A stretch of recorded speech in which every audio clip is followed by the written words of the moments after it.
Hi, welcome back to my channel. ഈ video ഇപ്പോൾ ഇടുന്നത് നിങ്ങൾക്ക് ഇനിയുള്ള വീഡിയോ കണ്ടാൽ പെട്ടെന്ന് ഇത് കാണണ്ട വെച്ചിട്ടാണ് ഞാൻ ഇത് പഴയൊരു വീഡിയോ എടുത്തിട്ടാണ് ക്ലിപ്സ് വെച്ചത്.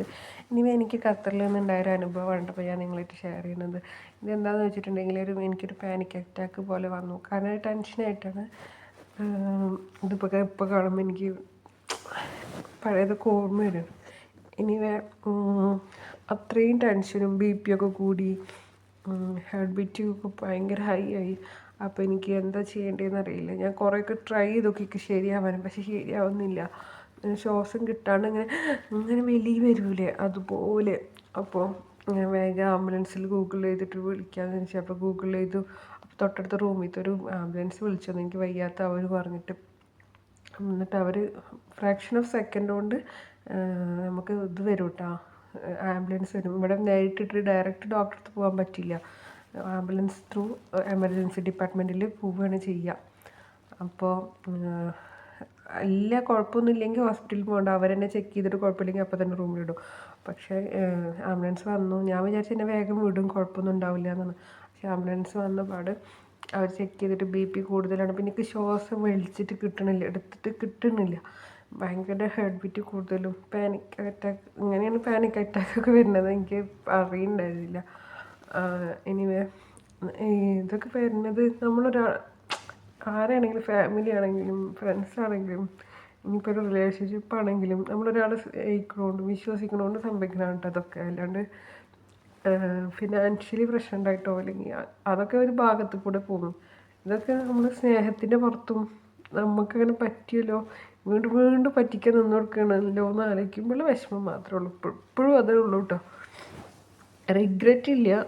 റിഗ്രറ്റ് എന്ന് പറഞ്ഞാൽ നമ്മൾ പ്യുവറായിട്ട് തന്നിട്ടുള്ളത് എന്നുള്ളൊരു ഒരു സാറ്റിസ്ഫാക്ഷൻ ഉണ്ട് കേട്ടോ. എനിവേ ഇത് കാണുമ്പോൾ കരച്ചിലല്ല, ഞാൻ വോയിസ് ഓവർ കൊടുക്കുമ്പോൾ അത് നോക്കുന്നില്ല.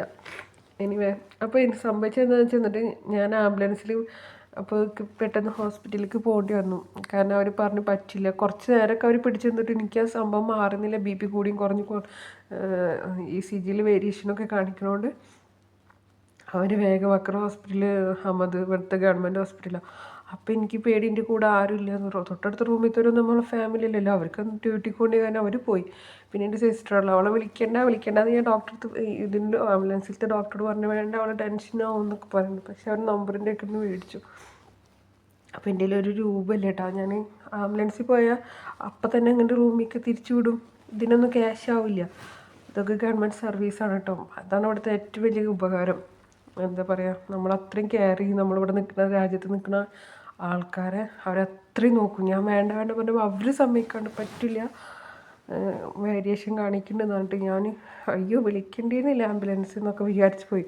എനിക്ക് വയ്യെങ്കിൽ ഇതിൻ്റെ ഉള്ളിലേക്ക് പേടിയായിട്ടാണ്. ഹോസ്പിറ്റലിൽ എന്നൊക്കെ പറഞ്ഞ് എൻ്റെ ഉമ്മക്കൊക്കെ അറിയാം ഭയങ്കര പേടിയാണ്. അറ്റ്മോസ്ഫിയറും ഭയങ്കര സൂചിയുണ്ട്, പേടിക്കുന്ന ആളാണ്. എനിവേ അപ്പോൾ ഇത് കാണുമ്പോൾ എനിക്ക് വിഷമാവുന്ന അന്നത്തൊക്കെ ആലോചിക്കുമ്പോഴേ. എനിവേ അപ്പോൾ അങ്ങനെ പോയി. അപ്പോൾ ആംബുലൻസിലൊക്കെ ഫസ്റ്റ് എക്സ്പീരിയൻസ് അല്ലേ, ഇതിപ്പോൾ ഞാൻ തിരിച്ചു വരുന്നതാണ് കേട്ടോ വീഡിയോയിൽ കാണിക്കുന്നത്. അപ്പോൾ ഡോക്ടറിൻ്റെ കൂടെ ഞാൻ പറഞ്ഞു ഞാൻ ക്യാഷ് എടുത്തില്ല. അറബിയിൽ കുറച്ച് അറബി സംസാരിക്കാനും ഇപ്പോൾ ഇവിടെ വന്നതിന് ശേഷം പഠിച്ചത്. അപ്പോൾ ഞാൻ പറഞ്ഞു ഇന്ത്യയിൽ ക്യാഷ് ഇല്ല പറഞ്ഞു. അപ്പോൾ അവനും കുഴപ്പമില്ല സിസ്റ്ററെ, കുഴപ്പമില്ല ഇയാൾ പൊക്കോന്ന് പറഞ്ഞു. ഒട്ടും വയ്യാത്ത അവസ്ഥ ഉണ്ടാവും. അതുകൊണ്ട് ഞാൻ പുള്ളിക്കാരൻ്റെ ഒരു ഫോട്ടോ എടുത്തിട്ട് ഇയാൾ 50 റിയാൽ കൈ വെച്ച് വന്നു.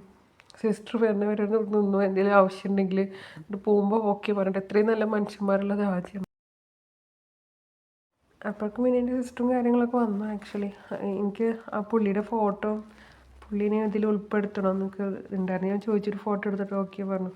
എന്നിട്ട് 50 റിയാൽ കയ്യിൽ വെച്ചിട്ട് കുഴപ്പമൊന്നും ഉണ്ടാവില്ല, എന്തുണ്ടെങ്കിലും എന്താ പറയുക ആംബുലൻസ് വിളിക്കണം, ഇനിയിപ്പോൾ ഇൻ കേസ് എന്തെങ്കിലും ബുദ്ധിമുട്ടുണ്ടെങ്കിൽ ഇവിടെ പറഞ്ഞാൽ മതി, അവരുടെ അടുത്ത് പറഞ്ഞ് ഏൽപ്പിച്ചിട്ട് പോയിട്ടോ പുള്ളി.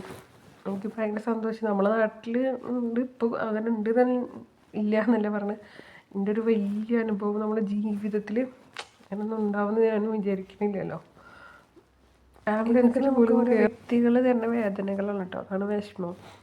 നമ്മളത്രയും ട്രസ്റ്റ് ചെയ്യണം, വിശ്വസിക്കണം, സ്നേഹിക്കുന്ന ആൾക്കാർ തന്നെ വേദനകളാണ് ഇതൊക്കെ. ആൾക്കാരെങ്ങനെ തോന്നുന്നു അല്ലേ, നമുക്ക് അറിയാത്ത രീതിയിൽ മാറാൻ പറ്റും. ഈവൻ ഇപ്പോൾ എൻ്റെ ഫാദർ എന്ന് പറഞ്ഞ ആൾ മാറിയത് കണ്ടപ്പോൾ തന്നെ ഭയങ്കര എനിക്ക് ഡ്രാസ്റ്റിക് ചേഞ്ചാണ് എല്ലാവർക്കും. അതാണ് നമ്മൾ, പക്ഷെ നമ്മൾ ഏറ്റവും സ്നേഹിക്കുന്നവരാണ് എൻ്റെ അടുത്ത് നിന്ന് വിട്ടു പോയിട്ടുള്ളത്. ചതിക്കാണ്. അപ്പം ഇനി വേണ്ടതെന്നല്ല പറഞ്ഞത്, ഇങ്ങനെ ഇതൊക്കെ ടെൻഷനും കൊണ്ട് സംഭവിച്ചോട്ടോ. ഇപ്പോഴും അതിൽ നിന്ന് റിക്കവർ ആയിട്ടില്ല, ആവില്ല, എന്നാലും കുഴപ്പമില്ല, അവർ സുഖമായിട്ട് ജീവിക്കട്ടെ. ഇനി എൻ്റെ ഒരു അനുഭവം പങ്കുവെച്ചു, അത്രേ ഉള്ളൂ.